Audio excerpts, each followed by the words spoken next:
And if you're not familiar with the story I'm talking about, that's totally understandable. I'm the only person in town talking about it. And I mean, on one hand, it's understandable. If no one else is picking up on it, what are we supposed to do? Have a whole conversation about some rando's social media post? We have no other backing besides that. So the story is about a young lady named Sammie Lee, 21 years old, little 5'3" girl. She's from Wichita Falls. From what I understand, she had just graduated from Tyler Junior College, and she's now going to go for her higher education pursuits in Longview. And when her and a friend were leaving Whiskey J's bar, it's on Spur 63 if you're familiar with Longview. It's just a very popular but short stretch of road. Some women jumped her. They were all black. They were yelling, "Free Carmelo."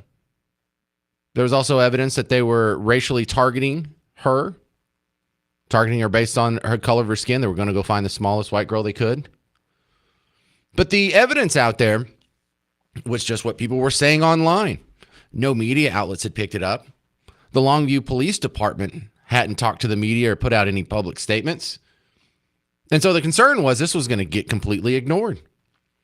And it's hard to ignore it when the girl is posting photos online. She's busted up. She has a big black eye. She has a neck brace on. Her head is split open. She had to get staples in her head.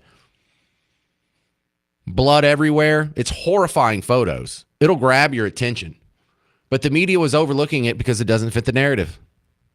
And I thought that was pretty ugly. Well, finally, Longview Police Department had a press conference about it. I guess they were getting a whole bunch of calls. Thank you to people like you who listen to the James Show and do something about it. It was me and just some online crusaders, these independent journalists that they like to make fun of. And so they're not real journalists. They're just people running around with the iPhones. Well, they're doing a better job than all the TV stations and newspapers around here, except for the Dallas Express. Dallas Express actually reported on it. But now that the Longview Police Department came out and actually had a press conference, we can't say that this is a hoax. There are now people who have been charged with the assault on Sammie Lee. And so how are they going to spin this? How are they going to go out there and address this, but not inflame it so it becomes a bigger story? I'll tell you how they're going to do it. The public information officer for Longview Police Department, Ladarian, comes out, speaks for almost 5 straight minutes. Never mentions the terms race, racism, racial, hate crime, white, black, Carmelo, free Carmelo, Carmelo Anthony. None of these terms are used. That's how they're going to try and sweep this under the rug. That is how they're going to try and skirt justice. See, when they say they're social justice warriors, that tells you they're not for justice. If you were pursuing justice, you wouldn't have to put a qualifier in front of it. So social justice is almost always an injustice. And let me give you a couple of clips on how he framed this, just so you can hear yourself. It's an incident that a lot of people are talking about, and we can confirm at this time. Yeah, it's just an incident. Yeah, some girl got her head banged into the pavement so hard she was concussed and had to get staples. Just blood everywhere. Little 5'3" girl who couldn't defend herself. Yeah, just an incident. No big deal. Just racial beating. That's all. It's an incident that a lot of people are talking about, and we can confirm at this time that Longview police officers responded to an assault at Whiskey J's bar here in Longview, Texas. Based on the information currently available, we believe that this is an isolated incident. One arrest has been made, and the investigation remains active and ongoing. Because of that, there are details we cannot and will not release at this time. Yes, we're not going to tell you the truth. We're not going to tell you about the racial aspects of it. We only do that if it makes you look bad. And we don't even have to. It doesn't even have to be true. We can just take whatever Jussie Smollett said. Remember, the people who are going through an abundance of caution to make sure they don't get anything wrong on this one in order to not incense the wrong people. We're talking about Jussie Smollett for an entire month, and it was such a stupid story. You and I both knew the Jussie Smollett story was a lie the first second we heard it. Well, I'm assuming you did. I know I did. In fact, I took a screenshot of a post. Pramila Jayapal had made a post on the Jussie Smollett story the day it came out. So I actually read the story, and I put a post under that 100% chance this didn't happen. Now, I took a screenshot of that because that was on February 1st, and it wasn't until almost the end of February when the whole world admitted that wasn't true. But in the meantime, he's going on doing interviews. He went on Good Morning America with Robin Roberts. You got Ellen Page going on the Stephen Colbert show saying, this got to stop. Yeah, you guys will run with the racial angle and trumpet it through a megaphone if it makes me look bad, if it makes you look bad. But if it makes you a sympathetic figure, oh no. Due to the sensitive nature of this case, we're going to have to withhold some details. Yeah, I'm not buying that. Here at the end, too, what's the big takeaway from here? We got to look out for the retaliation. Hang on a second. Isn't that the Norm Macdonald rule? The old Norm Macdonald bit where he says the scariest thing about the Muslims detonating a nuclear device and killing 50 million Americans is the backlash on peaceful Muslims. Right? And that's this joke. He said that in one interview, and the host was like, yeah, that's a good point. Yeah, so it's the same thing here. All right. So a white girl gets targeted by a group of black girls for their race. They beat the snot out of her, put her in the hospital, concuss her, blood's everywhere. But the lecture goes out to white people still. Don't you be retaliating. But we ask the public to allow the investigation to continue. We ask you to respect the process and to help us keep the peace in our community. Keep the peace. And I assure you, we will provide additional information to our media partners and our citizens when it is appropriate. Oh, okay. Yeah. So just withhold information that doesn't fit the narrative. And you say, well, it's just not appropriate. Yeah, it's appropriate. It's just not appropriate for your narrative. So, yeah, hey, white people, don't retaliate.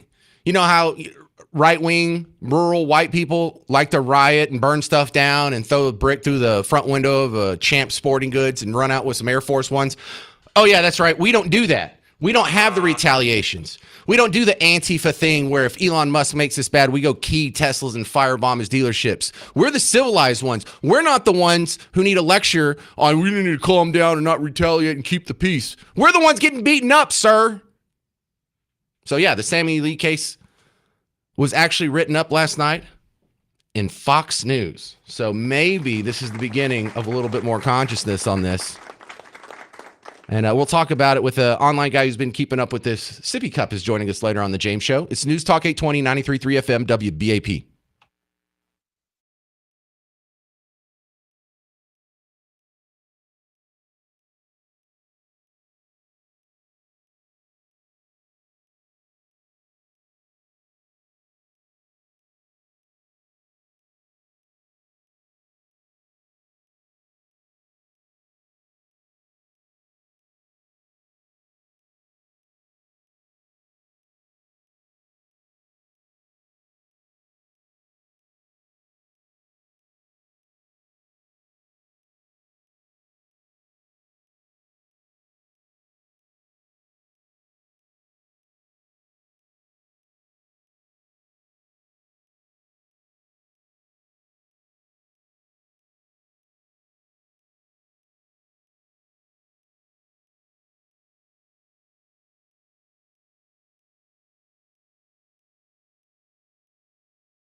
So, Sammie Lee and the anti-white, racially motivated hate crime here in Texas got picked up by FoxNews.com. I'm James Parker, News Talk 820, 93.3 FM, WBAP. Check out the WBAP Morning Show with your guy, Hal J., Ernie Brown, Carla Marion, Monty's on the news, Brad's on the weather, Joseph's pushing the buttons on the big board.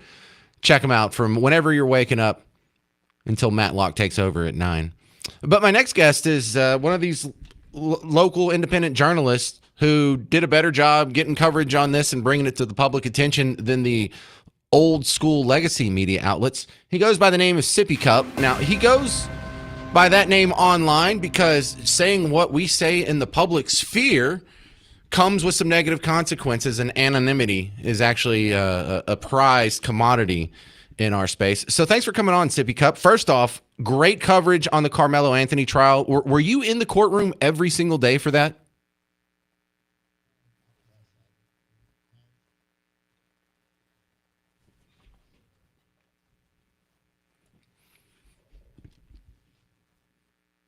Okay, because I used quite a bit of audio of the protesters from your feed, so I owe you a big fat thank you. Well, one of the questions we have for people who do what you do is, how do you take off work? How does this fit into your schedule? I mean, your standard of living must suffer for doing this, because I know you're not making a ton of money.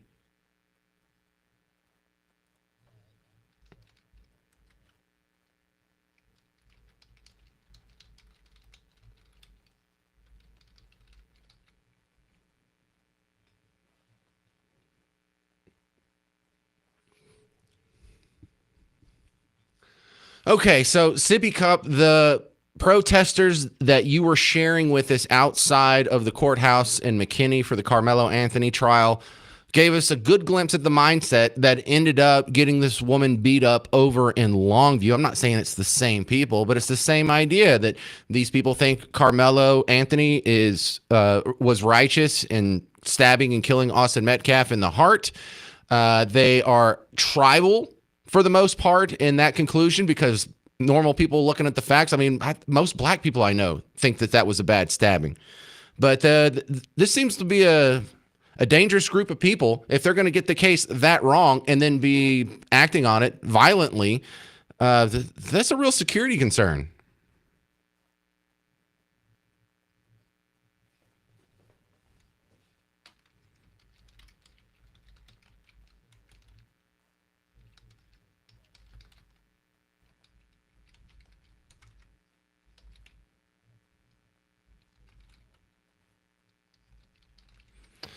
So who is this person? One of a witness? Mm-hmm.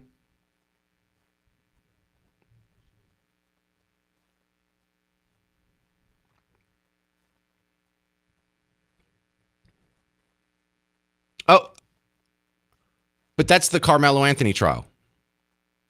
Oh my goodness. And there's a lot of them. Do we want to know that information?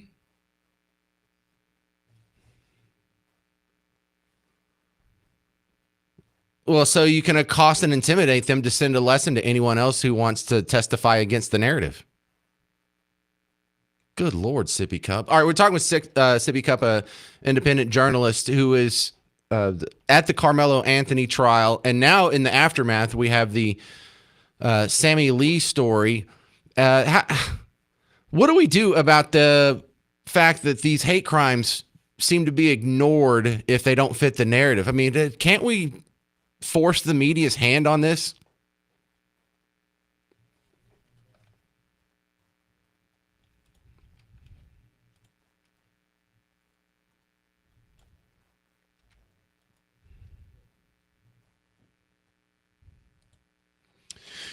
Yeah, well, so there's a local TV station out of the Tyler Longview market, KLTV.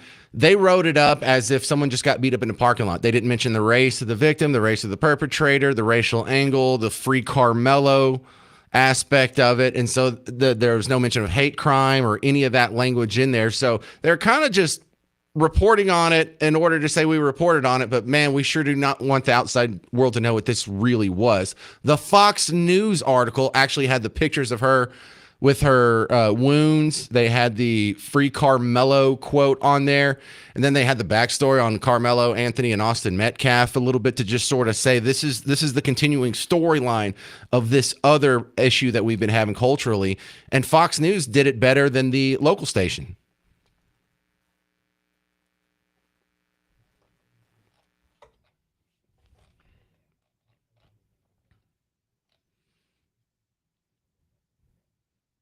Well, what do we know? Do we know how many it was? I'm assuming it's at least three. Sammy? Yeah.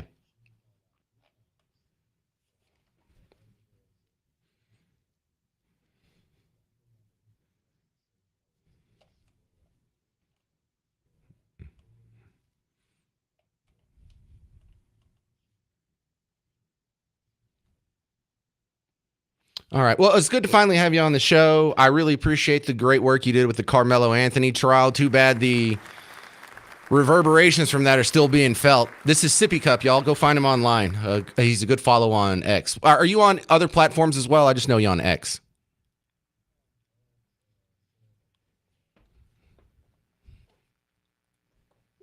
All right. Well, maybe I'll look at those too, but I just follow you on X. There he is. Sippy Cup. I appreciate it, sir. Coming up next, we have an update from the Straits of Hormuz. Maybe that ceasefire ain't going to last too long. I'm James Parker. It's News Talk 820, 93.3 FM, WBAP.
You know, they're still probably going to be able to bury this Sammie Lee story. Let me put the finishing touches on this, and I'll get you all caught up what's happening in the Straits of Hormuz. I'm James Parker. It's the James Show, News Talk 820, 93.3 FM, WBAP. Look, I'm excited that FoxNews.com actually picked up on the story of the hate crime that happened in Longview that's being ignored by the rest of the media. We finally got some people reporting on it yesterday for something that happened Saturday night. We were all talking about it Sunday online. It went super duper viral. So I brought it up on the show Monday, and I was saying, well, let's give it a day or two before we start cussing people out for ignoring the story. And now, finally, enough of an uproar has been made that some outlets are reporting on it. But even after the Longview Police Department goes out and does a press conference, they're not telling you the truth about it. And let me give you the local news here. Over in Bug Tussle, Channel 7 is the ABC affiliate based out of Tyler. And listen to, this is the story of Sammie Lee. She got targeted because she was white. The attackers were yelling, "Free Carmelo." It's clearly a hate crime. It's clearly based and motivated by the very popular, controversial court case that everyone already knows about, that already has a storyline in the media, the Carmelo Anthony trial. None of that gets brought up, even though that is the driving motivation and the basis for this entire act. So a lie by omission is still a lie. But look at the mental gymnastics and the absolute dishonesty that these guys have to go through to keep their narrative intact. Because you know more about this guy that's reporting on the story last night for a TV show, a television news station. You're a better journalist? I doubt it. This guy either didn't look and just went ahead and did the story without doing a lick of work, which is not very doubtful, or you can probably tell by his liberal accent that he is going to frame this in the most narrative-friendly way possible. And this level of dishonesty only goes one way. It's dishonest, anti-white, every time.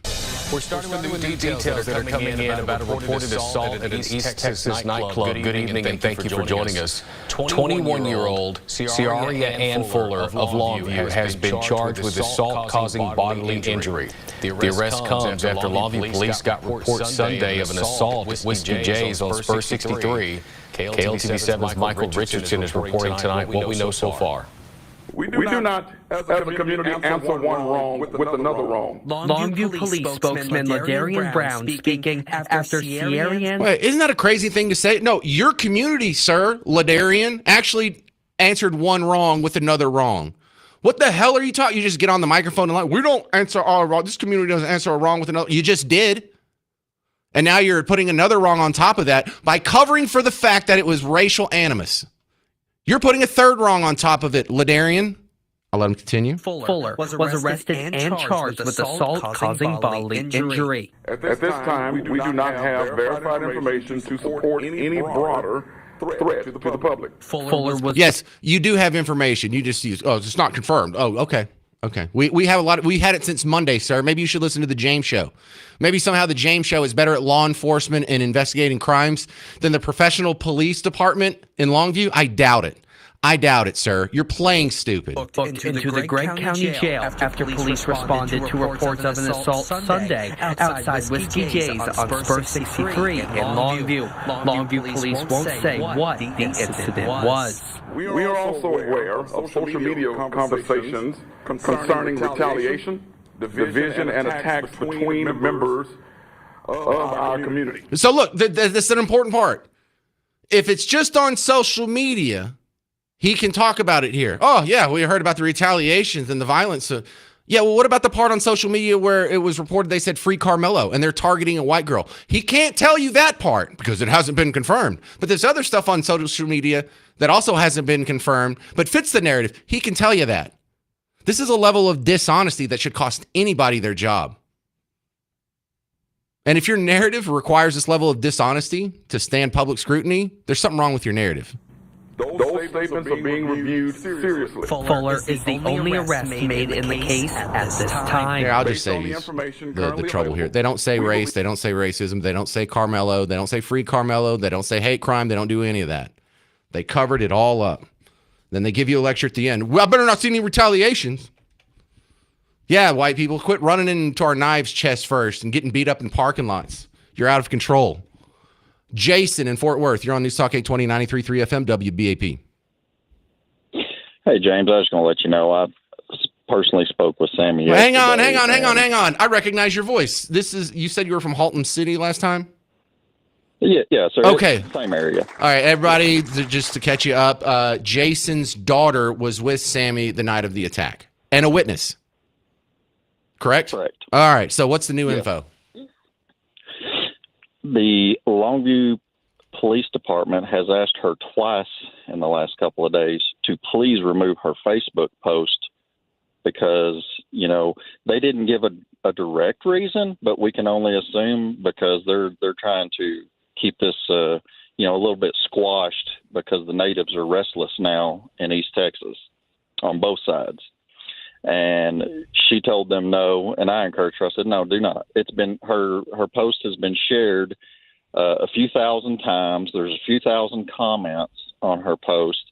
And last night she told me, I guess there's a way on Facebook you can see how many people have looked at your profile. Yes. And since Saturday, 7.7 million people have looked at her Facebook profile. That is so great. Do not take any of that down. You are so right. All right, Jason, what new have you learned about the assault? Have you learned anything new beyond what you told us on, was that Monday? Yes, sir. So only thing is that she has social media, basically text messages with one of the subjects, not the one that was arrested, but one of the other ones that was involved. Okay. Admitting that she was there and admitting that they were yelling Free Carmelo, but the only reason they were yelling Free Carmelo is because they were really drunk. Yeah, and racist. Yeah, and hateful. Yeah. So the other names, was it Dejay or Alana? That I don't know Okay. which one. I didn't ask her. She didn't say. And because on her Facebook, she had done an update a couple days ago naming 3 of the girls that were responsible. And I don't know if do we know how many it was? Was it just 3 that were beating her up, or was there 4 or 5? That's the number. That's the number I keep. Exactly 3. That's the number that the ones that were really getting after it. How's she doing? And she did confirm she's doing good. She's still got a black eye. She's got some swelling and things, but I saw her last night, and she's spirited. She has legal counsel, so she may not be speaking to the media about this, but I have her permission to say a few things.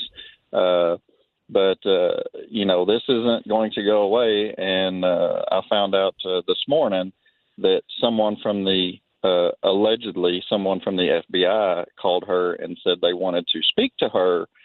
And she said, it will need to go through, my legal counsel. And they said, we can't do that. And she called me to, get advice from me. And I said, nah. I said, you have the right to legal counsel. Just because it goes to a federal level, you have the right to legal counsel. I said, that could be no telling who, just fishing. Wow. Can you reach out to me online? Just send me a Facebook message or something like that. And let's stay in touch. All right. Yeah, no problem. All right. Jason, thank you very much for the update on the Sammie Lee situation. Well, heck, I'm kind of out of time for the Iran update. I can do that after I talk to my next guest. I got Rich Valdez coming on. You heard him last night filling in for Mark Levin here on WBAP, but we're going to talk about because he's based out of New York. A bunch of crazy socialists have won a bunch of primaries in his area, and we'll ask him about it next on The James Show. News Talk 820, 93.3 FM, WBAP.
Well, look, New York's not known for being the most sane part of the country, but they have absolutely nominated the bar scene from Star Wars in the Democrat primaries this week.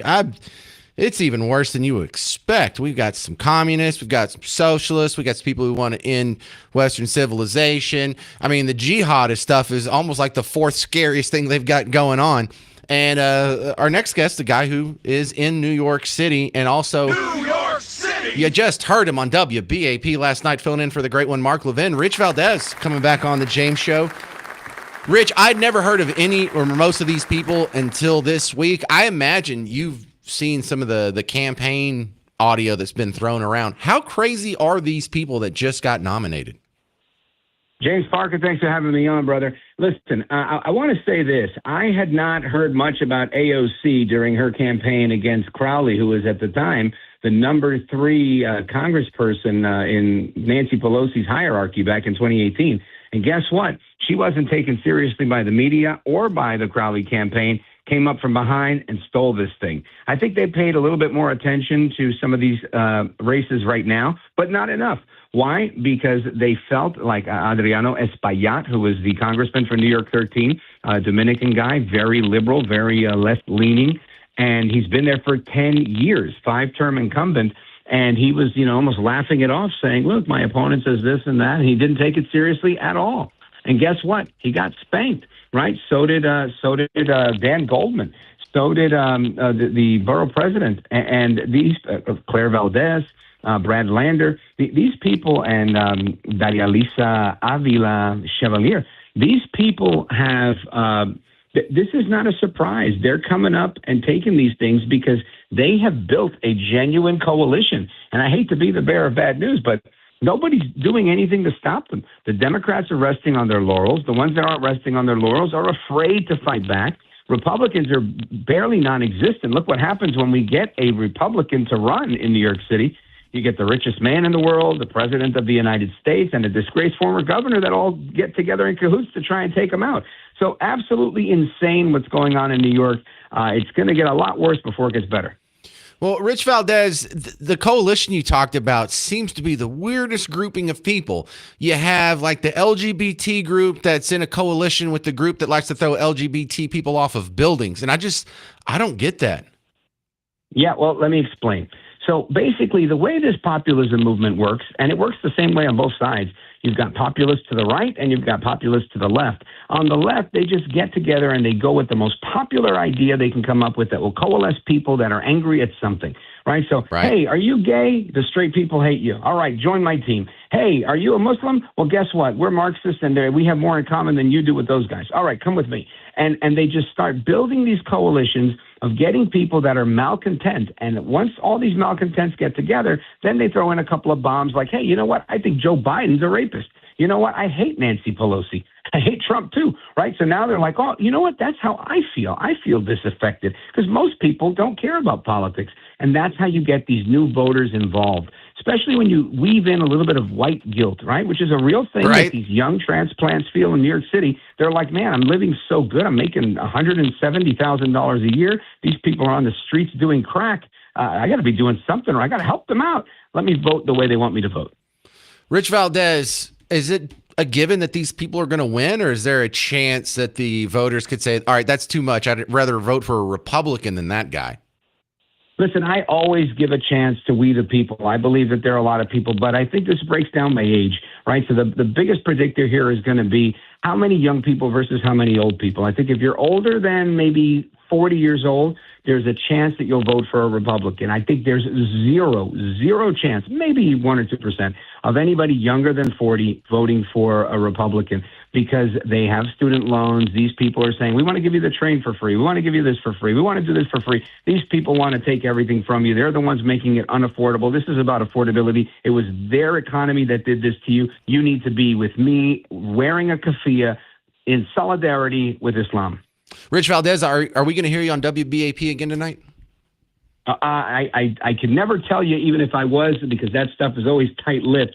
But you can definitely hear me at richvaldez.com every night. Okay, I'll take that. Well, it's nice hearing you this week on coming on after the James Show. Rich Valdez, everyone. How do they find you online? Just search for Rich Valdez with an S. Yeah, yeah, at Rich Valdez on all of the social media. Go to richvaldez.com to check out the show. Subscribe, listen for free. Do what you got to do. I appreciate it, James Parker. People still ever call you Mr. Call Screener? Oh, yeah, all the time. Really? I Oh, will that's forever great. be Mr. Call Screener. I love that. All right. Well, very cool. That's Rich Valdez again. Coming up next on the James Show.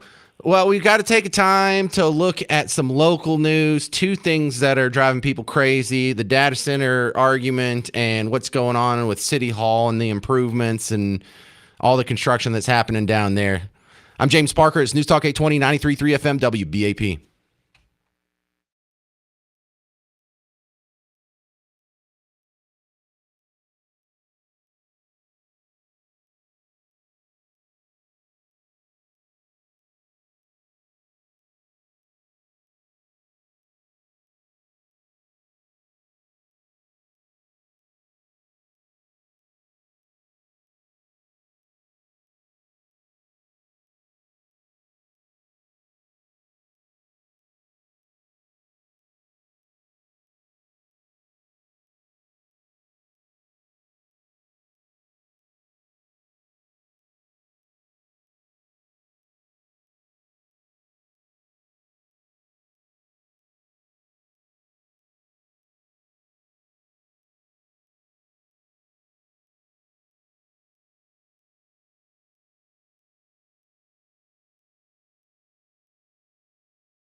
All right, we're going to get a quick update on the Iran situation and then look at what's going on in downtown Dallas, because that's going to affect a lot of people, not just those of us down here in downtown Dallas. You're listening to The James Show, News Talk 820, 93.3 FM, WBAP. First, you might have heard some of the details on the news break there. We're kind of watching this, even though there's not a whole lot to say, because the ceasefire hangs in the balance, and Iran attacked a ship that was going through the Straits of Hormuz. It was flagged as Singapore, and apparently it had permission from the United States, but it didn't let Iran know that they were going to go through the Straits of Hormuz. So I guess the deal is the Straits of Hormuz are open. You just have to tell us first. Well, that's not really open. And then if we don't tell you, what, you get to shoot at them? Well, and I say shoot at them. The way it was described, they were attacked by a drone. So I don't know if it was one of those flying, you know, the ones that look like airplanes. They just don't have a human in them, the little guys. Or if it was like a quadcopter drone that can hover. I'm going to assume it was one of those, and they got close and they blew it up, and it didn't actually hurt anybody or cause damage to the ship, but they don't have to. They don't have to sink a ship. They don't even have to stop a ship. They just have to make something go boom so the insurance card gets pulled out from under them, and they can exert power that way. That's all I have. I don't think that's going to be a deal breaker and undo the entirety of the peace process that's happened thus far. We just signed the memorandum of understanding. And so what the military has done this afternoon in response to that is fly a whole bunch of jets over the Straits of Hormuz and take pictures of it and put it on social media. I'm sure they did more than that. That's just all I'm privy to. So that's one big story that just kind of jumped into my lap, jumped into the boat like I was fishing. But the other story that's going on that kind of affects you more than that is this whole thing about what's going on in downtown Dallas, what's going on with the data centers, what's going on with the mayor of Fort Worth cutting deals with data center people. And look, Mark Cuban's actually been one of my favorite guys online as of late, which is weird to say because he is an avowed Democrat. But as far as what goes on with, healthcare reform and how to bring the cost of medicine down, I love what he says in that respect. He's like the only Democrat that's not a socialist anymore. But also, he's a big defender of Democrats, and he does a really good job of defending data centers. And he is a guy who totally understands it, and he's going to understand it more so than a Bernie Sanders or an AOC, even though they hate data centers, because that's where he actually comes from. Mark Cuban comes from the tech world. And when Mark Cuban says, hey, data centers are going to be built. If they're not going to be built here, they're going to be built somewhere else. And if they're going to be built somewhere else, you're going to be giving the power to other people to hamstring us technically. So it'd be insane to do that. But he's also a guy that he's probably a little more nicer than me. And the fact that he's like, listen, we have to do a better job of explaining to these people who are scared about data centers that they're not really worried about the data centers. They're not really worried about the buildings. They're worried about the new world paradigm that is going to replace the world they've known in their entire life. You know what? That really is a good explanation on why so many people who otherwise think that they're free market capitalists are taking the socialist position when it comes to data centers. Again, Bernie Sanders and AOC. You don't usually agree with them, do you? Congresswoman Alexandria Ocasio-Cortez and I understand what is at stake. That is why today we are announcing legislation to impose a moratorium on the construction of new AI data centers. Yeah, because it's going to pollute the water and use a bunch of electricity and hurt the common man and enrich a bunch of evil billionaires, whatever. So then you have Greg Abbott, who is now recognizing, hey, there's a lot of people in my state that are supporters of mine that have been scared into opposing data centers. I better jump in front of this parade and take credit. Data centers must bring their own power. They must reuse their own water, and they must reduce electricity costs for residential customers as well as small business customers. Those are bottom line expectations. I got it. There was a great explanation from Natalie Haddad. She has a great series on our news partner WFAA called No Filter, where she was talking about this. And the one thing I like about No Filter is it is explicitly Not political, but here's her When explanation. it comes to data centers, here's some of the rules Abbott is pushing for. One, getting data centers to cut back or shift energy use during peak demand, giving the state a clearer picture of how much power they're pulling from the grid, and adding more reporting around water use for cooling. Critics of Abbott's idea say this is a really big shift for the governor, for Texas as a whole, where the approach has always been less regulation, faster growth, let the market handle it. And industry leaders agree. They say these data centers are bringing in billions of dollars in investment, many jobs, and it's allowing Texas to be a leader in AI and tech. Supporters of Abbott's idea say this is really good. They say it's going to protect the power grid and keep costs from going up for everyday Texans. So now Texas finds itself in a familiar spot, still trying to grow fast, but starting to ask what happens when growth starts to strain the system. As we continue to follow these conversations around data centers, it appears that the state that built the boom is now starting to put some guardrails around it. Something we'll certainly continue to follow. One more clip here. Kevin O'Leary from Shark Tank has what I think is something that I could probably play this once a week to help get this to sink in. If you're scared of data centers, I want you to listen to this because the concerns are real. The electricity, the water, the capacity, the land usage, the pollution, whatever. But the solution isn't, well, let's not build data centers. The solution is, how do we deal with these consequences? Maybe we need to expand our water supply. Maybe we need to expand our power generation capacity. Maybe we need to put up some sound walls so it doesn't buzz and bother the neighbors. But the dumbest thing we could do is stop data center development, because that's what China wants us to do. You understand? I think you get this. I just want the rest of the world to understand that AI is already going to happen. And AI is going to be the next big thing. And we have the chance in America to absolutely own that, because it could be owned by China because they're going to get the chips cheaper and they have the labor that's cheaper and they have infrastructure and brain power. But you know why America could lead this if we don't screw it up?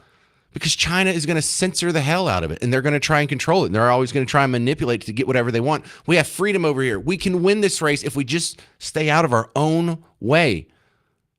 Anyway, Kevin O'Leary on data centers. Speaking of another issue, in Utah, you're opening an AI data center, and it seems like a positive thing, but there's a lot of protesters. What's going on? So you're right, and they deserve their answers. We're not trying to circumvent any processes. We have to get water permits, air permits. There seems to be a general trend across the nation to be against data centers. And I started to wonder why when on the morning of May 4th, I had a huge uplift in complaints on my own social media feeds. And our own people started to do a digital audit, and we found this organization in Utah that was really, really pushing out misinformation into Box Elder County. I don't know these people, but they're called Alliance for a Better Utah. And I thought, gee, this is really expensive to do what they're doing. Who's funding it?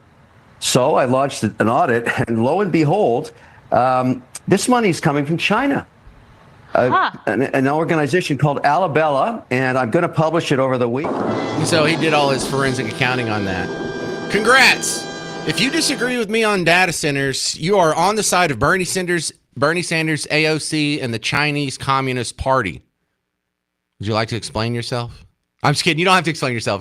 These are all rhetorical questions, and I'm just hoping that if I, keep putting it out there, eventually some of you people will come around and realize that I'm not a crazy person.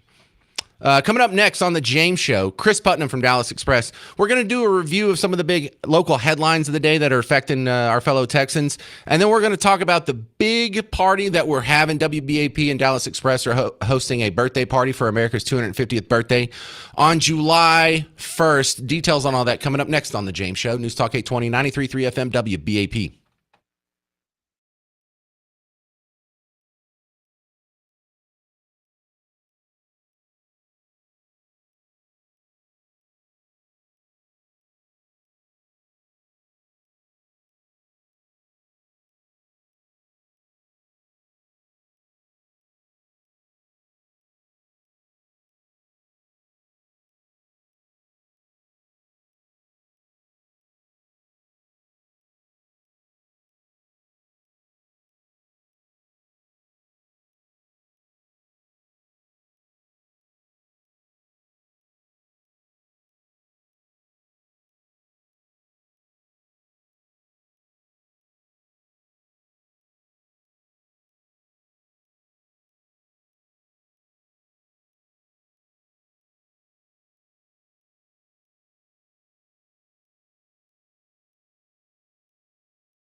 Welcome to the James Show, News Talk 820, 93.3 FM, WBAP. You're home for the WBAP Morning Show with Hal J., who, when I started working here, I found out he's actually a person. I thought he just came with the radio. He's been on the radio here my entire life. My next guest, Chris Putnam from the Dallas Express. Now, Chris, we're going to talk about business this segment. In the next segment, we're going to talk about our awesome party that we're having on July 1st for America's 250th birthday party. So stick around for details from that. But Chris, what is going on with downtown between the bridges that they're trying to tear down, some viaduct, the city hall demo farce, and then the construction redo on the convention center? There's just all kinds of problems about 8 blocks away from where I'm broadcasting right now.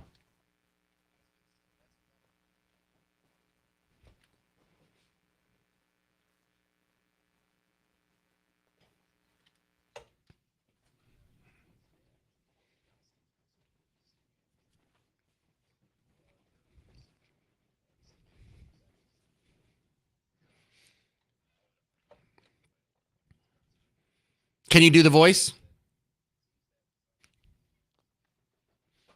Do it. Give me your Tolbert impression. No, not going to do that. Yeah, I won't let Garrett do his voice on the air either. But I missed that. What? Because Kara Mendelson has actually been one of the few people on the side of sanity when it comes to tearing down City Hall. So I think she's kind of on my side or on our side.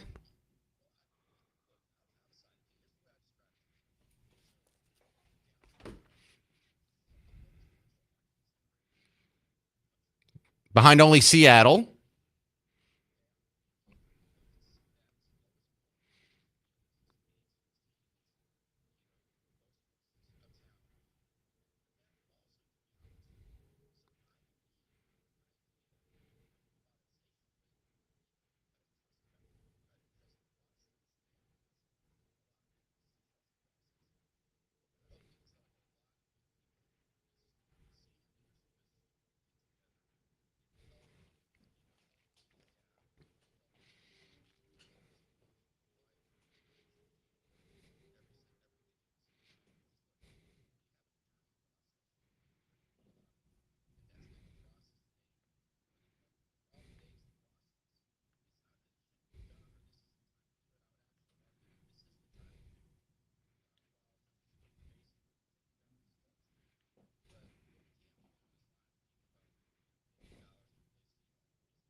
All right, we're talking with Chris Putnam from the Dallas Express. Are they still trying to tear down City Hall?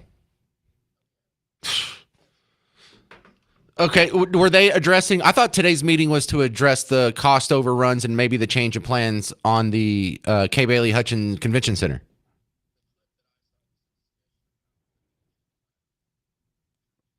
Oh. Because the convention center story is getting dumber than it used to be, because they're thinking about changing the design of what they're going to build, and they've already torn down half of it. So you guys, they didn't settle this before they started knocking stuff over?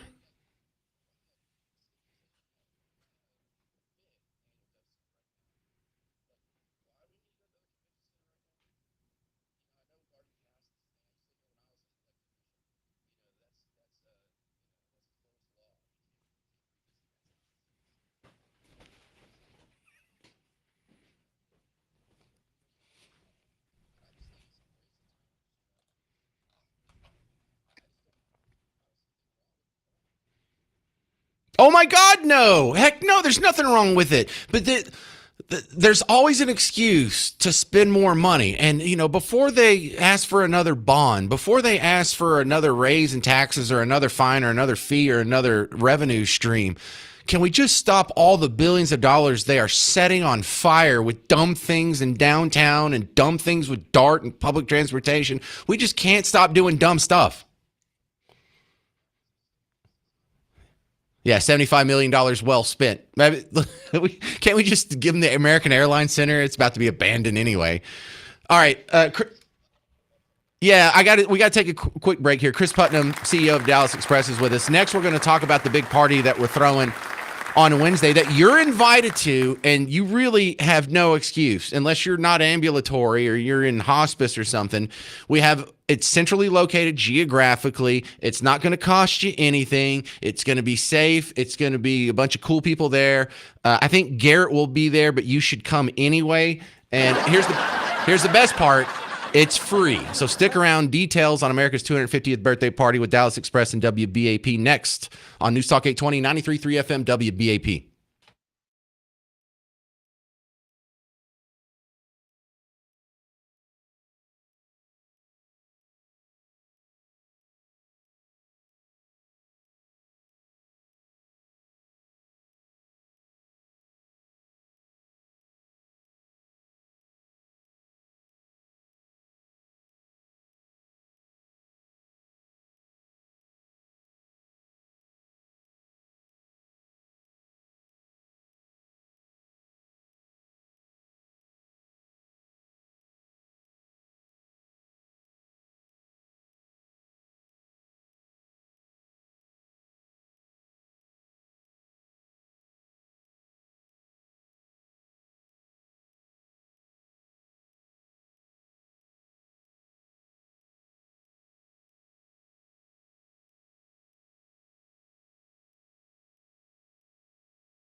You are invited to our big party coming up on Wednesday. I'm James Parker, News Talk 820, 93.3 FM WBAP.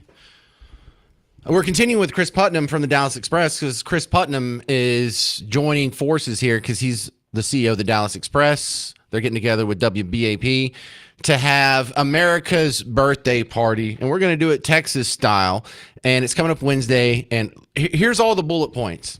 Number one, I know the one thing you're worried about, it's free, okay? Number two, your kids can go.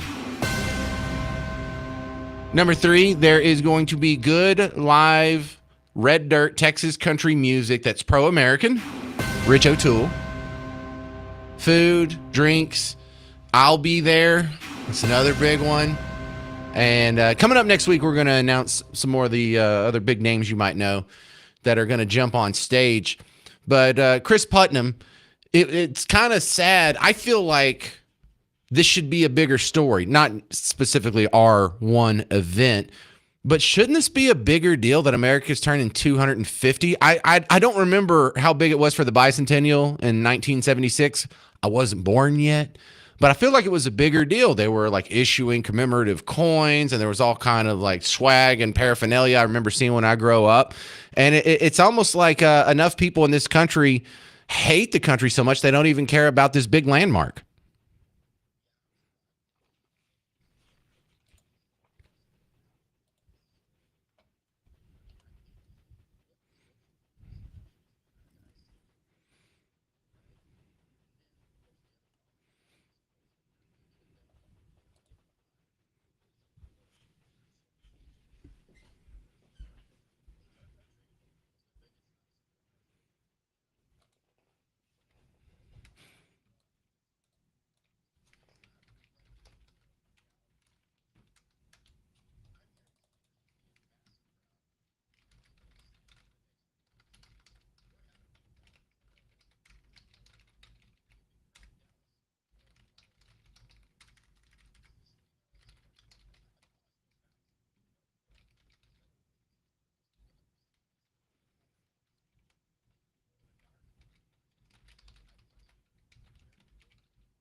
All right, so let's talk about the actual party itself. It's at the Longhorn Ice House. That's 1901 West Northwest Highway in Dallas. We don't know addresses. We know intersections. So it's just west of 35. It's right next to some very famous adult-themed establishment. I think a lot of people listening know where that is. You know, it's sort of a cultural, even if they haven't been in 25 years. Do y'all know where the lodge is? I mean, we can all be grown-ups here. But people ask me, when does it start? When does it stop? Well, it starts at 6. When does it stop? I don't know. We put 10 because we had to put something on there, I guess. But I imagine a lot of us, yeah.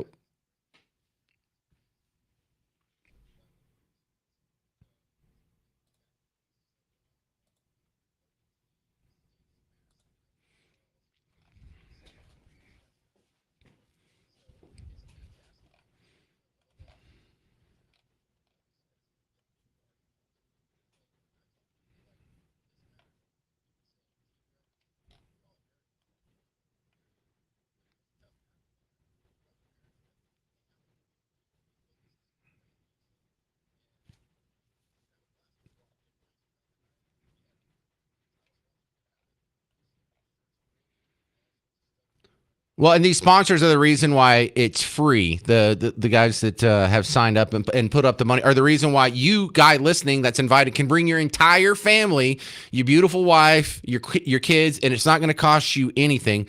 But also, I like to stress the fact that this isn't for Team Red. This isn't for Team Blue. And it's really not even for people who love America. If you hate America, you should still probably go to this event and get some good pro-American propaganda through your thick skull, maybe. But no, you're still invited. Now, tell the guy listening about Rich O'Toole. Oh, yeah. Yeah, the Japanese fans, the Swedish fans, if y'all are still going to be here by Wednesday, that'd be cool. But talk about Rich O'Toole. Yeah, right. Why did you pick this guy, Rich O'Toole?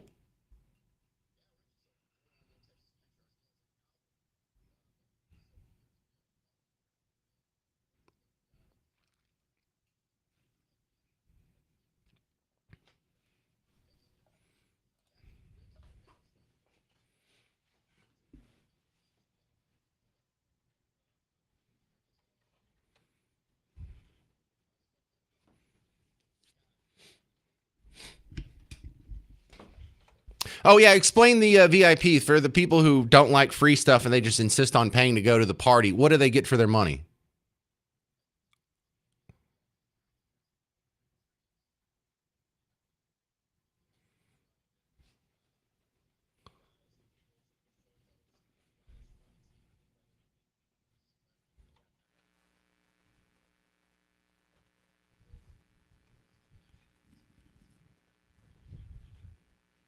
Good. Yeah, I'll be there for the meet and greet. You probably don't really care about meeting me. Hey, good Garrett, are you going to be able to go to the party? I know regular Garrett's going. I have good Garrett on the board today.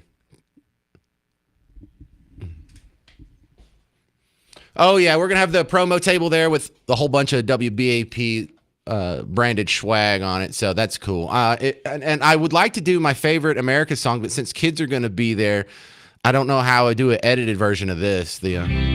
America, America, America, yeah, coming again to save the motherfucking day, yeah, America, yeah, freedom is the only. Yeah, Garrett was getting a little nervous over there. I hope that's the beeped version. All right, Chris Putnam, thank you very much for all your help putting this together and getting the sponsors and Dallas Express and getting the venue and getting the musician. I'll just take a lot of the credit there. So come on out. All right. Yeah, we've done a lot of work putting this together, so you better come out. It is Wednesday, this coming Wednesday, July 1st. Doesn't cost you anything. You can show up anytime between 6 and 10. You don't have to be there. You can be late. You can get there at 7, 8, 9 o'clock. Doesn't matter as long as you show up. And it's for the best cause. It's America's 250th birthday. So thanks, Chris.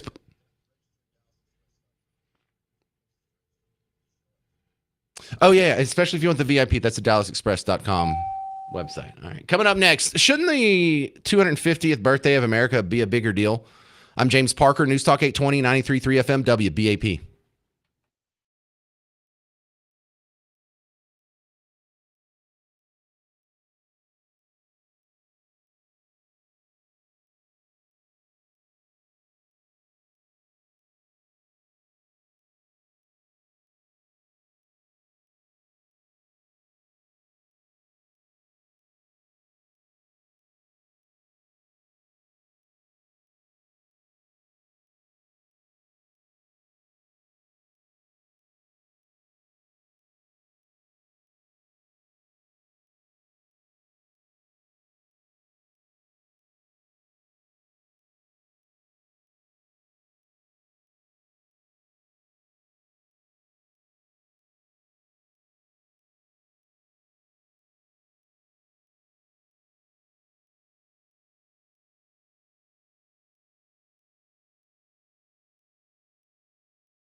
Don't you think the birthday of America, the 250th birthday of America, should be a bigger news story? I'm James Parker, News Talk 820, 93.3 FM, WBAP.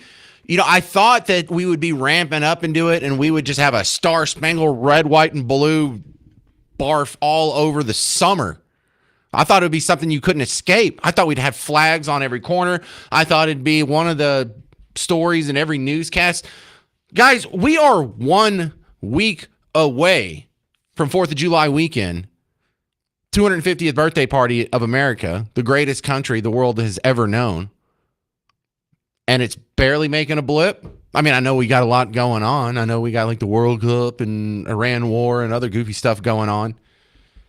But what is the deal with that? I mean, we start to think, do we really not like America anymore? Do we like it less than we did in the 70s when we had the bicentennial? I know we have about a fifth of the country. I think last I checked, wasn't it 21% of the residents in this country weren't born in America? Is that because we're just running out of Americans? And the half of the Americans that are born here hate this country because they think we're racist, sexist, bigot, homophobe? I don't know. I kind of push back on that because in the 70s, there's a big strain of hating America. You know, the hippies hated America. We were imperialists and they were communists and they hated all our wars and it was unfair and the way we treated the Middle East, and we had the gas lines and we had the embargoes and we had the inflation and then stagflation and the whole Jimmy Carter garbage. I don't know. Let's ask Mike in Fort Worth. You're on News Talk 820, 93.3 FM WBAP. Hey, good afternoon. I'd ask you how you're doing, but I already know. I was a freshman in college in 1976. But if you remember, 32 years prior to 76 was 1944. And that's the year, you know, we had Iwo Jima and the surrender of the Japanese. So by 1976, the average man that had served during World War II was in his 50s, early 50s, mid 50s.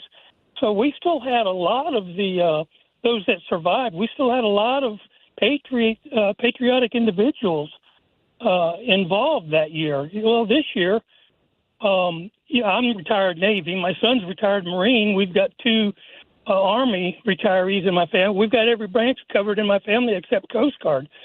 But we still don't have that fervor, that patriotic fervor that, you know, the World War II veterans, you know, had. That's just my thoughts. Well, here, let me ask you a question that's going to make us all roll our eyes, but we have to address. Would this be treated different if a Democrat was president? Would this be is the hatred of Trump souring people on celebrating America? Wow, that is a good question. I would hope that the patriotic fever of America itself would be able to rise above whoever's in the office. I mean, we're talking about a country. You know, we're celebrating a country.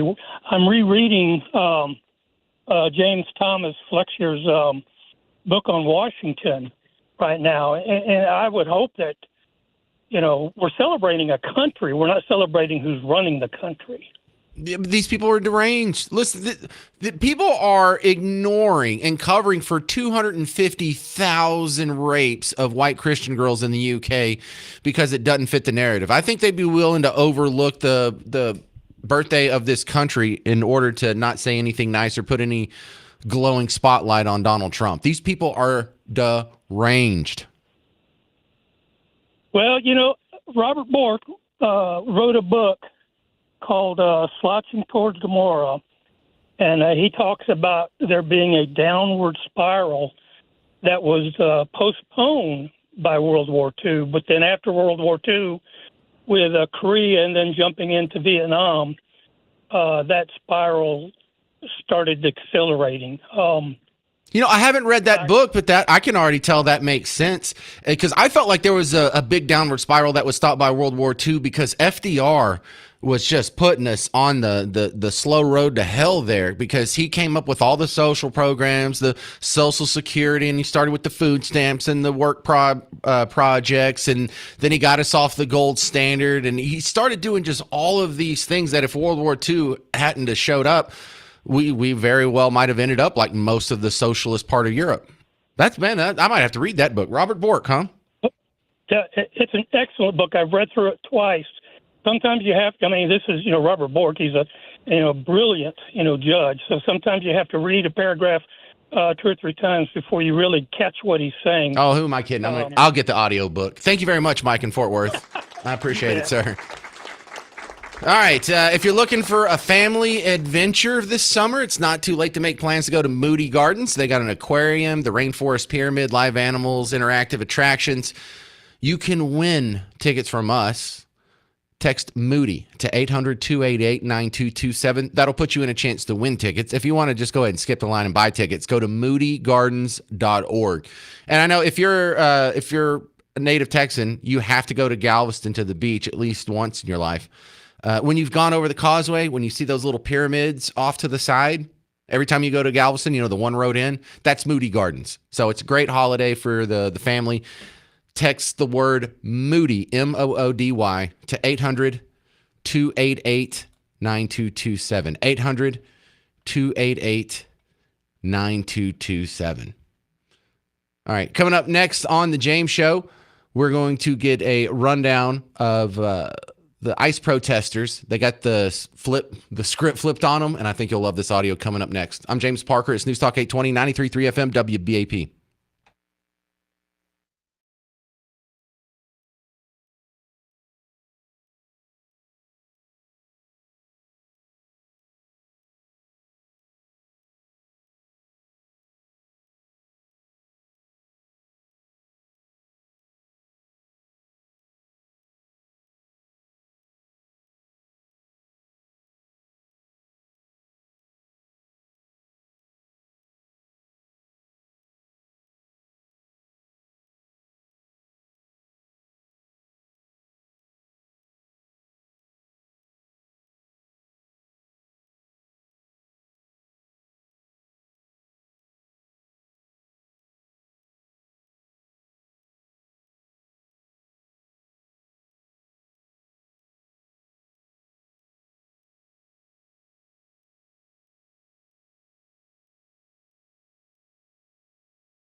Hey there, fellow Texans. Welcome back to the James Show. News Talk 820, 93.3 FM, WBAP. I am your host, James Parker. Let me stop aside for a quick moment of levity here. Caitlin Bennett, she does the man on the street interviews that you see go viral every once in a while. There was some protesters that were griping about ICE deportation raids in whatever goofy town they were in. And I don't think this was planned. I think she just thought of this on the spot. But she's talking to a couple of the protesters that are there, and they're having a civil conversation. They're not agreeing, but no one's yelling or calling each other names. It's just they're disagreeing. So some guy comes up, and he has a vest on, so he looks kind of official, one of the organizers. And he told her that she's not allowed on this property. This is for protesters only, and she's not allowed to stand there. And she says, well, where can I stand? He's like, well, you can't be in the boundaries of this protest. We got a permit for this protest, and you're feel free to go anywhere outside of these boundaries. And then there was an aha moment, and you can see it in her cute little blonde face where she goes, let me get this straight. You guys are enforcing borders at a protest against enforcing borders. Y'all to get out here with your sign. What do you mean? Oh, you have borders on this campus? No, we have this space reserved as an official event. Yeah, so you have borders. Where's your borders at? This whole green area right here. Oh, so you want to control who comes in and out, like an ICE agent or a border patrol agent? You wouldn't dare act like a fascist, would you? I would really encourage you on a rally on a campus. It's an event for sanctuary campuses. You probably shouldn't act like a fascist border patrol agent. You should take down your borders and let whoever wants on the space, okay? Why is your lip quivering? Because you've been called out on how you're acting exactly like how you don't, what you're advocating against. You're acting just like them. So if you believe in illegal aliens allowing to have sanctuary on this campus, put your money where your mouth is, leave me alone, and let me have sanctuary on this campus, okay? Dang! This guy just stared at her and couldn't move. You could see he was trying to think of some witty comeback, something to say.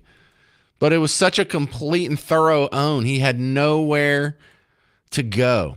The other fun audio of the day comes from all the mutants that just won their primaries for the Democrat candidacies in New York City or New York State or wherever around there. New York City! Just a bunch of freaks.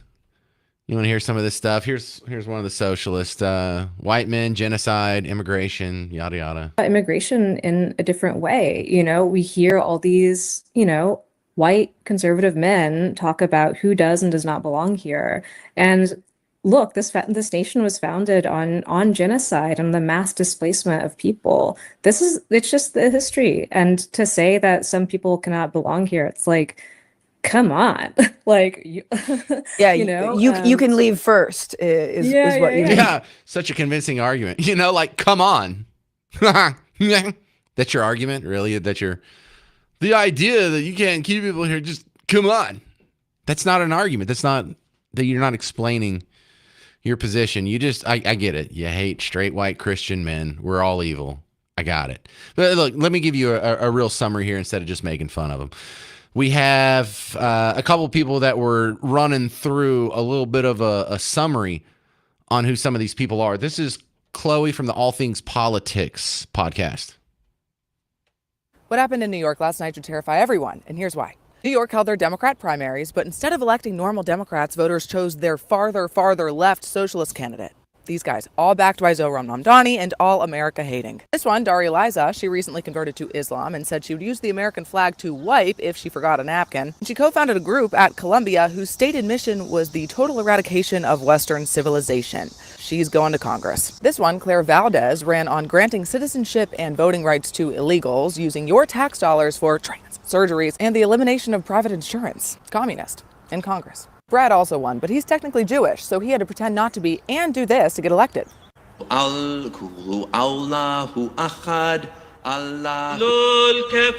what? This chick also won a state assembly seat. She's a child of illegals. She once protested carrying a Hamas headband, and she blamed 9/11 on America's racism. So nice group of people, right? One of them just started an entire nonprofit dedicating to eradicating Western civilization. Other than that, great group of people there. They want to eradicate your entire civilization, and then they're going to turn around and lecture you at the Super Bowl halftime.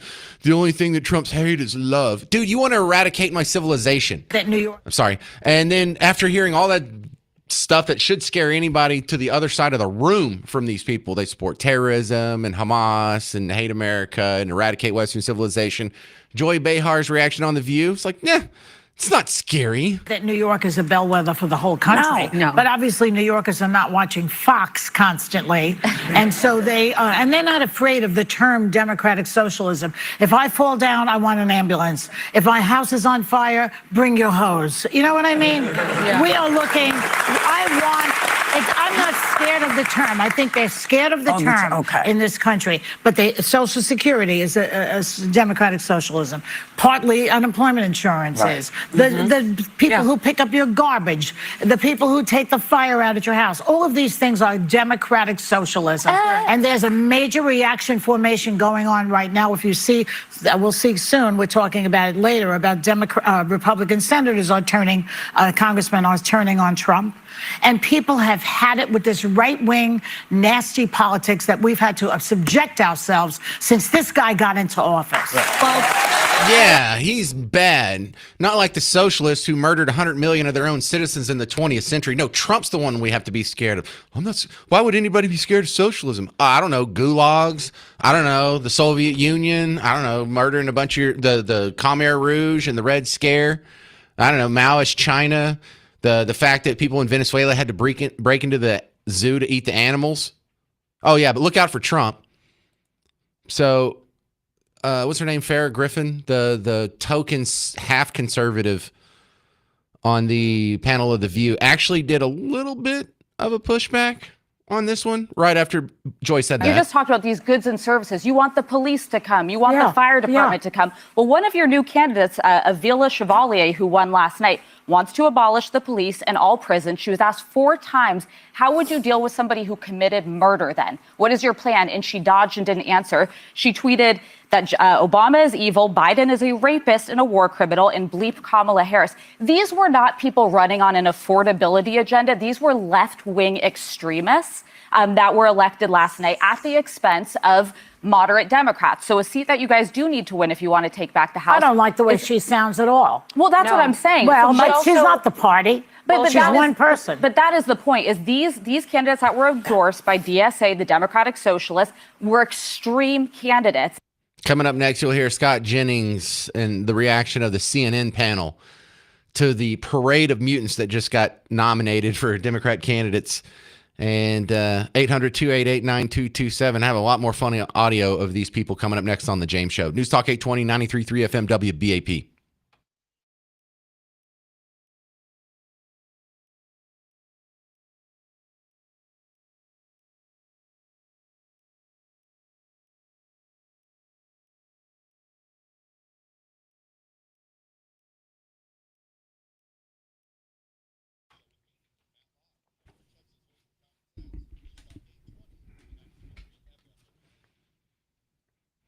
Hey there, North Texans. I know pain makes you feel old.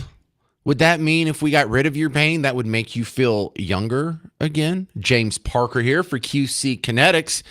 You know, you might feel a little bit younger if you can get up out of the chair without making all kinds of grunts again. You might feel a little bit younger if you can take the stairs instead of the wheelchair ramp and not have to worry about your knee. You might feel a little bit younger if you can play some pickup basketball in the driveway with your grandson. I don't know if it'll work for you because it doesn't work for everybody.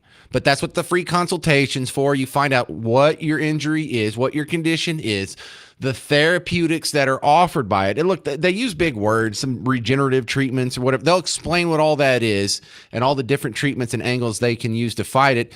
And then you work out a treatment plan and go from there. If they don't work for you, it doesn't cost you anything. You just go home and you can just be an old man and grunt every time you get up. But for about 70% or so of the people who come through the front door at QC Kinetics, they get some answers to their pain. And so maybe it can make you feel young again. Call QC Kinetics, 972-972-8610.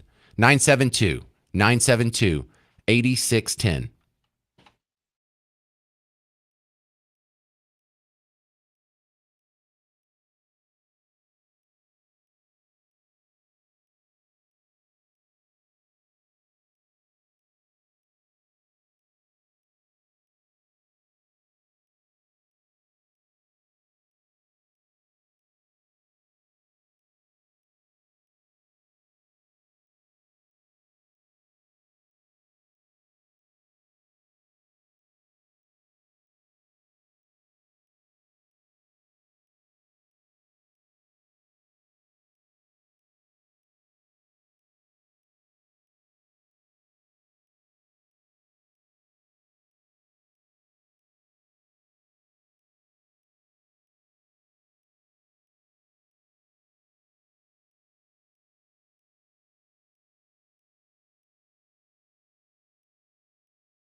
All right, we're just doing this segment for fun. This is nothing that affects your life or anything. I just want to get some of this info in your head so we can laugh about these people again in November when they win.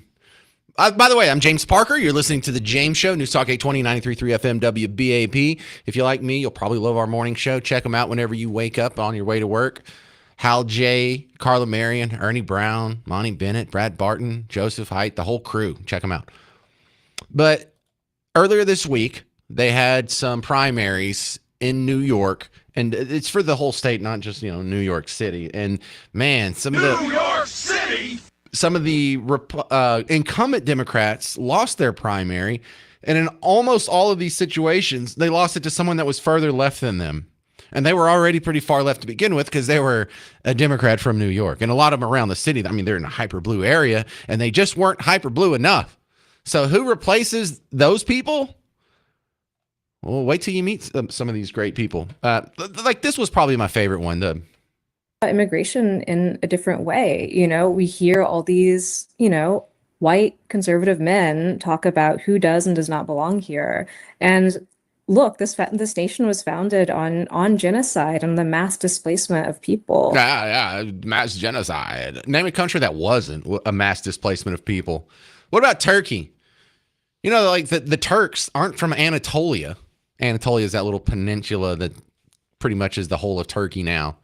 They're not from there. They're from the steppes. They're from over there by the Mongolians. They were just a nomadic tribe, and they ended up squishing out the Eastern Roman Empire when they were on their last little flailing legs, and that's now their place. All that used to be 100% a Greek area. Well, the Turks displaced the Greeks. Should they have to give that back? Do the Christians get Constantinople back? What about the Iberian Peninsula where Spain is? Do the Christians get to keep that? Or does it go back to the Muslims? Or does it go back to the Christians who had it before them? Or does it go back to the whatever pagan thing the Celto-Iberians were following? Yeah, so it's just your same old, this is an excuse to hate straight white Christian males. We'll just call it a genocide or whatever it is. But boy, they really are doubling down on all the socialist policies. They will say like, yeah, I'm not really a socialist, but here's all my policies. So are we ready to free Palestine? Yikes. Are we ready to abolish ICE? Yikes. Are we ready to win Medicare for all, housing for all, and unions for all? Yeah, I'm not a full-blown socialist. I just want to socialize all the major industries, which is exactly what a socialist would do. This has got to be so fun for Scott Jennings over on CNN. I would love to have his job, being the only guy at a table of 5 people who is telling you that the sky is blue and grass is green and everyone's arguing against you. What a great job. In 2016, when Donald Trump ran for the nomination, and he ran as an outsider, and he shook up the party, and he dispensed with all the establishment types, and then he took over the party with all of his extreme views on all sorts of things. And I call them extreme because that's what Republicans called them at the time. So, I mean, this is actually, in some ways, kind of a Trump playbook. Well, except Trump wasn't trying to, bring about the downfall of Western civilization like some of these socialist candidates are in the Democratic Party. Yeah, he was. He wants to bring down Western civilization. No, a lady actually said she founded a group whose purpose was to bring down Western civilization. Trump ran around and still does in a red hat that says "Make America Great Again." He's trying to destroy Western civilization. No, you want to destroy the West. Why would you argue against it? Isn't that funny? They come out and they tell you how terrible this country is all day, every day. And then when you accuse them of wanting to destroy the country, they're like, nuh-uh, what a dumb thing to say. Okay, I'm just going by what you said yesterday. Daria Lisa Chevalier, proud communist. And you're going to appear in all sorts of people's ads, all sorts of Republicans' ads to say, this is what you're going to get if you vote for the Democrats, a communist. I think that framing is one that I've been very proud to be able to say I don't respond to, one in which I have been very intentional to say I won't be reactive.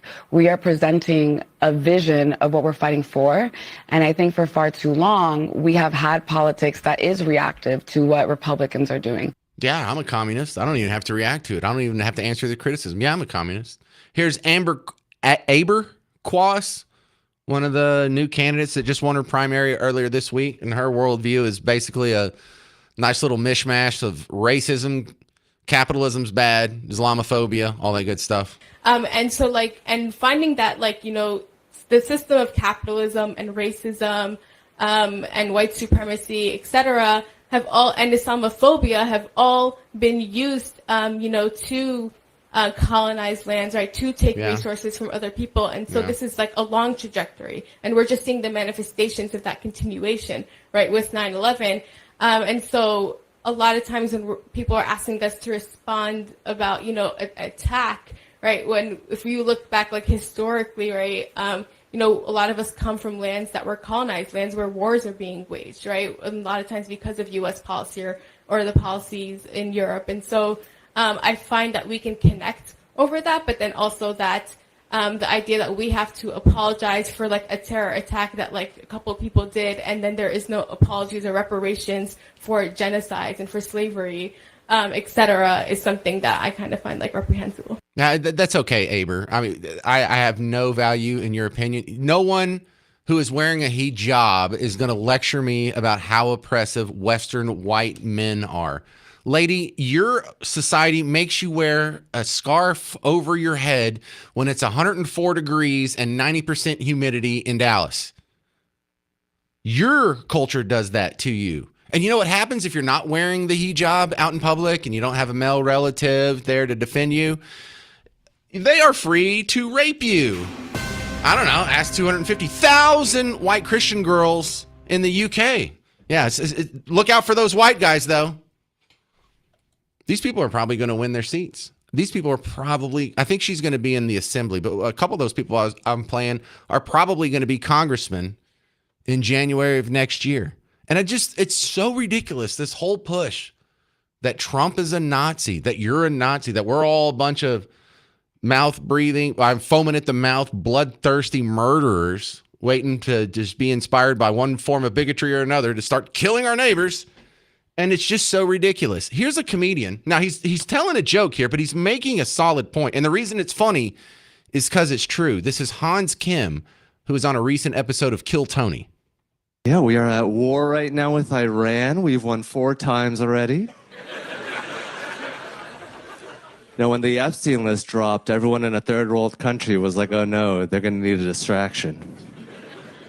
And the Jews were like, oh good, they're going to need a distraction. A lot of people call Trump a Nazi. What kind of Nazi goes to war for the Jews?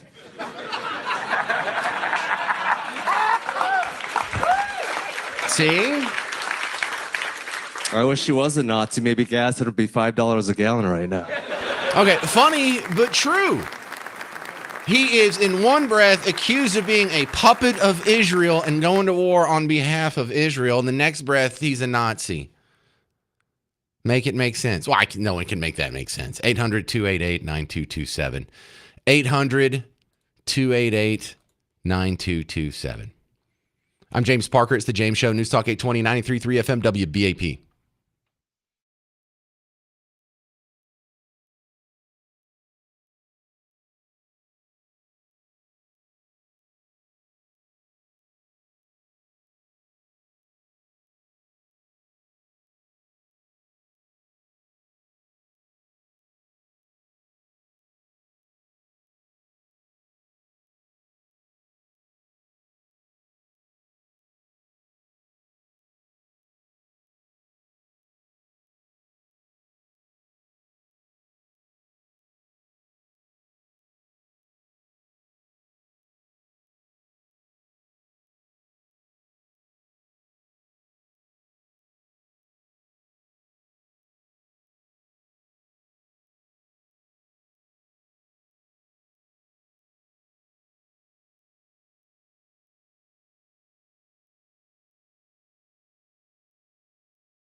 Hey, welcome to the James Show, News Talk 820, 93.3 FM, WBAP. I just saw a funny picture someone shared on Facebook that's going around virally. It looks like someone has stood up at the back of an airplane, like a big 747, the one that has the 2 aisles on it. I'm so poor, I only go on the ones with 1 aisle. But in the picture, you can only see pretty much the top and back of everyone's head. And it looks like every third person is wearing a cowboy hat. And the guy says, this is what it looks like when you're on the airline flight home from the World Cup. They all got cowboy, or about half the guys got cowboy hats. Absolutely hilarious. I just want to remind you that we have the July 1st party for America's 250th birthday party. I know you probably already had plans on July 4th or even that Friday, July 3rd. So we put it on Wednesday of next week.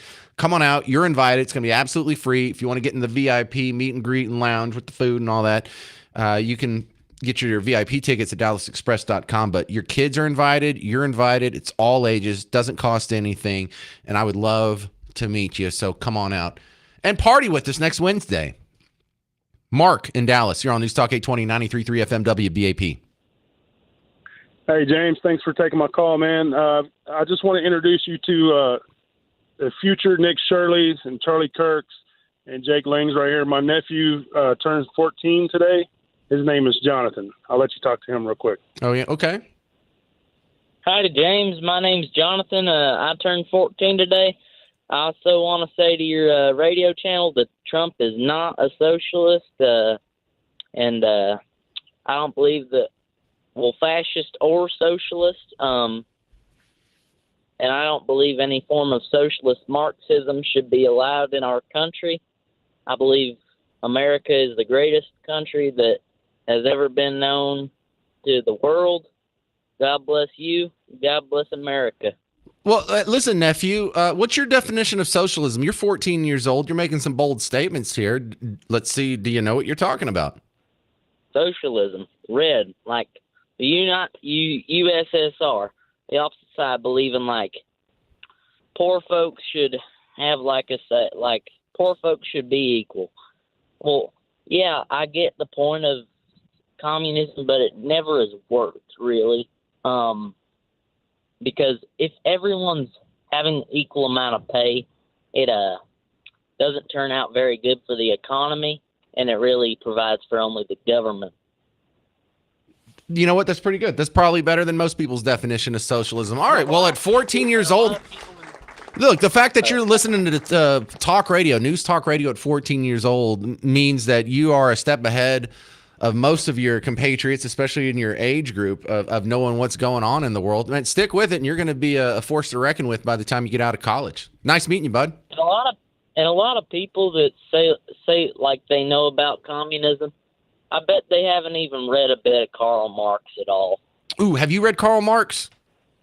A little bit. Yeah, I can't finish it. It doesn't make any sense. It's like if you're reading an instruction manual on how to put together the furniture you just got from IKEA, imagine if the instruction manual said, I want you to grab that board over there that has 2 holes in it and it's both red and green at the same time, and you're going to attach it to this other board, and you're like, wait a second.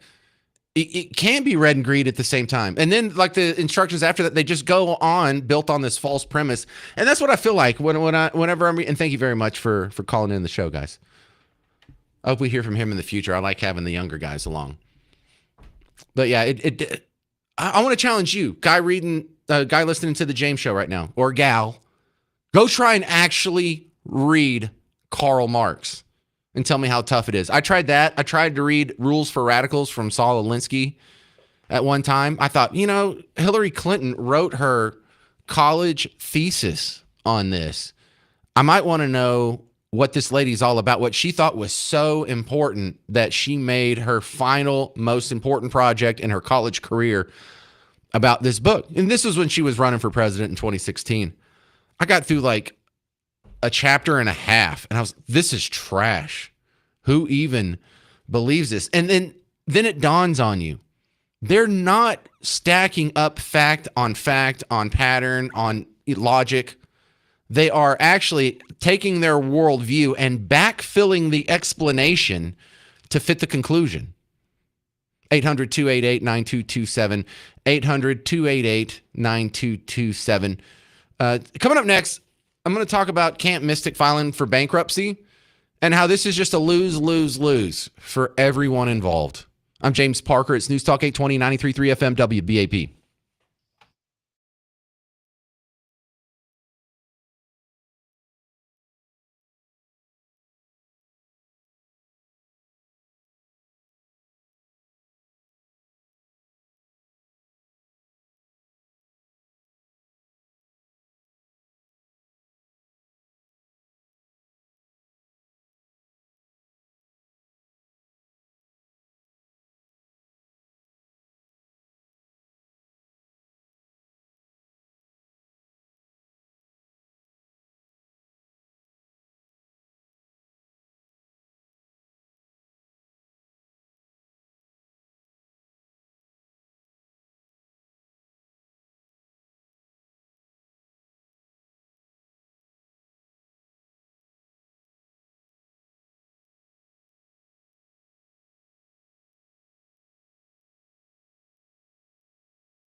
Yeah, the Can't Miss It bankruptcy kind of breaks my heart. I'm James Parker. This is The James Show, News Talk 820, 93.3 FM, WBAP. Don't forget about the WBAP morning show on from the time you wake up until Matlock takes over at 9.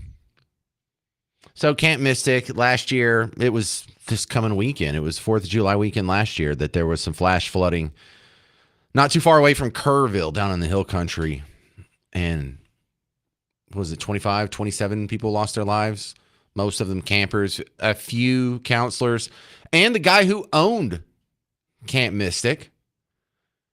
And so in the horrible tragedy, we all have this terrible tendency to where it would make us feel better if we could do something to assure this would never happen again. Now, whether we can actually do something to make sure this would never happen again, or it's a rational reaction to make sure this never happens again, usually is secondary to just, it makes us feel better to do something. We can't just do nothing.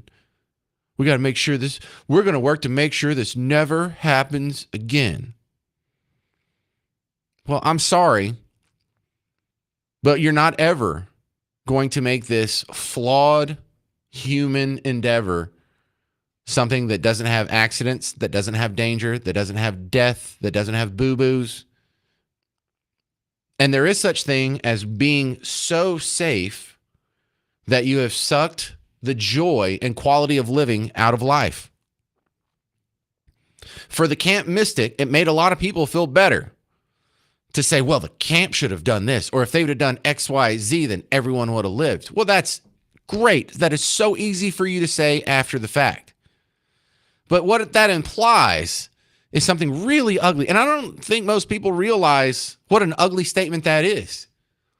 You mean to tell me Camp Mystic, this entire time, we've been completely wrong about them? Because up until last year, if you would ask anybody about Camp Mystic or any of these camps, wow, look at this guy. Look at the people, the family that runs this place. They don't make millions and millions of dollars.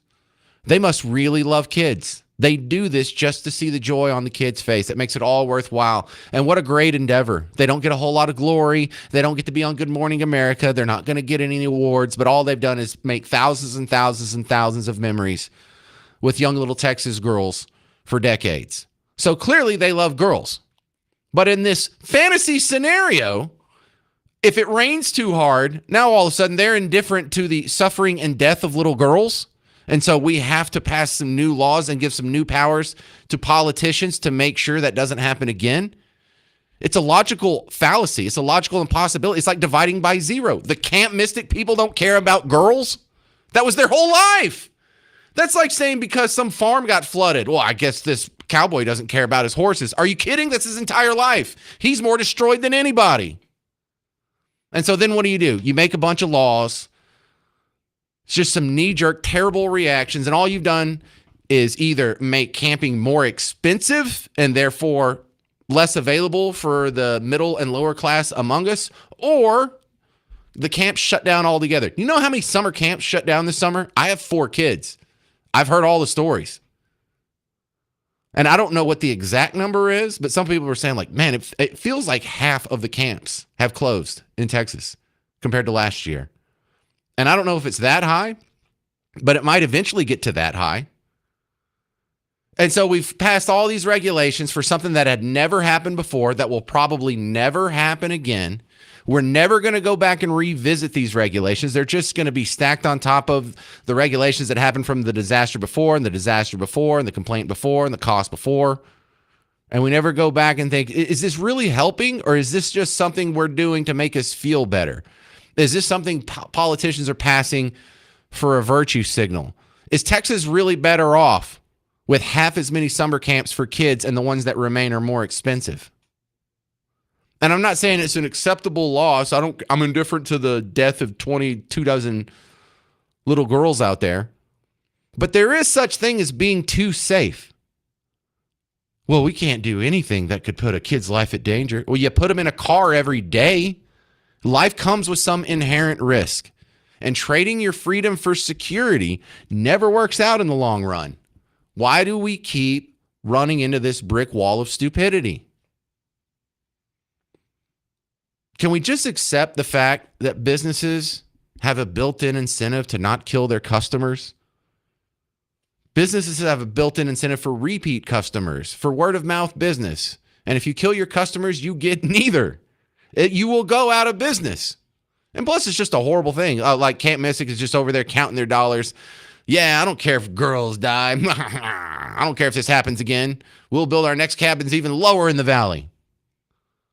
It's just a ridiculous caricature and virtue signaling that has real negative consequences for all the children of Texas, including my 4 kids. We need to be smarter than that. Camp Mystic was a tragedy. We do not need to compound the tragedy by having negative consequences to every kid that survived Camp Mystic in Texas. I'm tired of this. It all just boils down to basic economics, and if we taught it in schools, I don't think we'd have this problem. 800-288-9227. 800-288-9227. I'm going to finish on a high note. I know I got a little serious there. But have your kids ever even seen a wake-up call? My oldest kid's 15. He's never had a wake-up call. I don't even think he knows they exist. No one's done a wake-up call in probably 20 years now. So there's a guy on the road with us. He's 24 years old. He's never done a wake-up call in his life. And so we were staying at a hotel, and he saw a wake-up call on the phone. And he goes, I'm going to do a wake-up call. And I told him, I go, don't do it. That's like an ashtray on an airplane.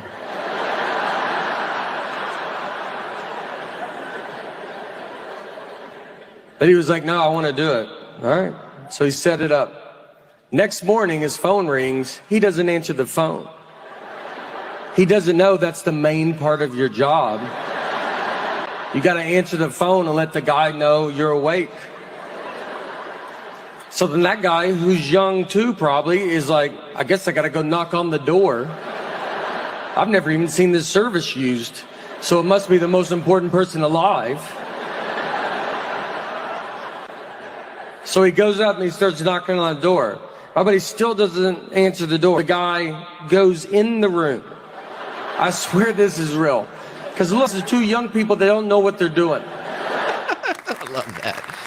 All right, America's 250th birthday bash is happening on Wednesday, July 1st. WBAP and the Dallas Express are combining forces to bring you a happy, patriotic, pro-American party on Wednesday at no cost to you. It'll be at the Longhorn Ice House. You can bring your kiddos. The American kid, Rich O'Toole, will be doing a country set there. I'll be on stage with the Forum talking to some local personalities that we will be announcing next week. And I would love to meet you. So come on out July 1st for America's 250th birthday bash. I'm James Parker. This has been The James Show. Mark Levin's next on News Talk 820 and 93.3 FM WBAP.